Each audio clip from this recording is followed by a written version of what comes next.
लाहौर में एक बड़ा अमीर व्यापारी रहता था। उसका नाम था दूनीचंद। उसे अपने धन का बड़ा घमंड था। उसने अपने पिता का श्राद्ध करने की बड़े जोर शोर से तैयारी की। इसके लिए उसने बहुत बड़े ब्रह्मभोज का आयोजन किया। ब्रह्मभोज के लिए उसने बहुत से ब्राह्मणों, साधुओं, संतों को न्योता दिया। उन्हीं दिनों गुरु नानक जी और मर्दाना भी लाहौर आए हुए थे। जब दूनीचंद को यह मालूम हुआ कि गुरु नानक जी इस नगर में आए हुए हैं, तो बड़े आदर से न्योता देने गया। वह बोला, गुरुजी, मैं अपने पिता का श्राद्ध कर रहा हूँ। इस अवसर पर मैं बहुत से ब्राह्मणों, साधुओं, संतों को भोजन करा रहा हूँ। आप भी मेरे घर भोजन करने के लिए आइए। गुरुजी ने पूछा, इतने लोगों को भोजन तुम क्यों करा रहे हो? दूनीचंद ने कहा, गुरुजी, पुरोहित लोग कहते हैं कि जो पुण्य दान मैं यहाँ करूँगा वह परलोक में बैठे मेरे पितरों को मिलेगा। जो भोजन मैं ब्राह्मणों को दूंगा उससे परलोक में बैठे मेरे पिता की भूख मिटेगी। गुरु नानक जी उसकी बात सुनकर मुस्कुराए और उसके साथ हो लिए। जब गुरुजी और मर्दाना दूनीचंद की हवेली पर पहुंचे तो उन्होंने देखा कि हवेली के दरवाजे पर बहुत सी झंडियां लटकी हुई थी। उन्होंने पूछा, दूनीचंद, तुमने ये झंडियां क्यों लटकाई है? दूनीचंद ने बड़े गर्व से उत्तर दिया, गुरुजी, ये झंडियां मेरे दौलत की सूचना देती है। एक झंडे का मतलब 1 लाख रुपया। जितनी झंडियां यहाँ लटक रही है उतने लाख की संपत्ति मेरे पास है।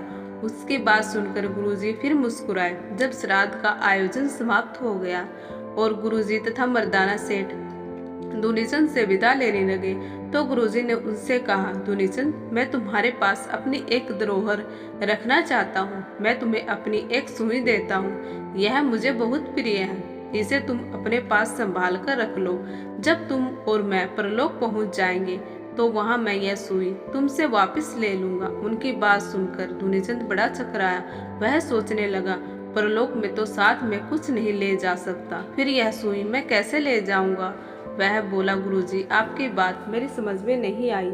जब मैं मरूंगा तो मेरी देह भी चिता में जल जाएगी। मेरी आत्मा के सिवा परलोक में कुछ भी नहीं जाएगा। फिर आपकी सुई भला मैं कैसे वहां ले जाऊंगा?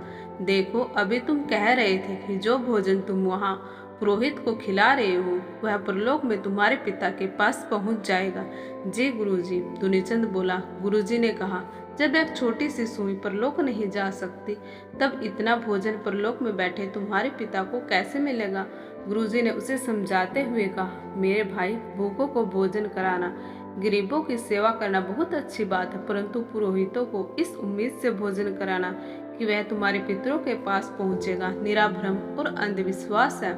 सेठ दूनीचंद बड़े ध्यान से उनकी बातें सुन रहा था। गुरुजी ने फिर कहा, तुम्हें अपने धन का बड़ा अभिमान है, परंतु तुम स्वयं कहते हो कि मरने के बाद साथ कुछ नहीं जाता। जब तुम यहाँ से एक छोटी सुई भी नहीं अपने साथ ले जा सकते तो अपने धन का इतना मान क्यों करते हो? गुरुजी की बात सुनकर दूनीचंद के अंदर की आंखें खुल गई। उसने गुरुजी के चरणों पर झुककर कहा, गुरुजी, मुझे बताइए कि मैं क्या करूं? अपने धन का सदुपयोग करो, इसे निर्धनों की सहायता करो, इसे लोक कल्याण के कामों में लगाओ। दूनीचंद ने ऐसा ही किया। तो आपको यह गुरु नानक जी से जुड़ी कहानी कैसी लगी, प्लीज कमेंट करके जरूर बताएं। अगर कहानी पसंद आए तो प्लीज चैनल को लाइक करें, शेयर करें और सब्सक्राइब करना बिल्कुल ना भूलें। बेल आइकन को जरूर प्रेस कर लें और कमेंट सेक्शन में धन गुरु नानक देव जी जरूर लिखें।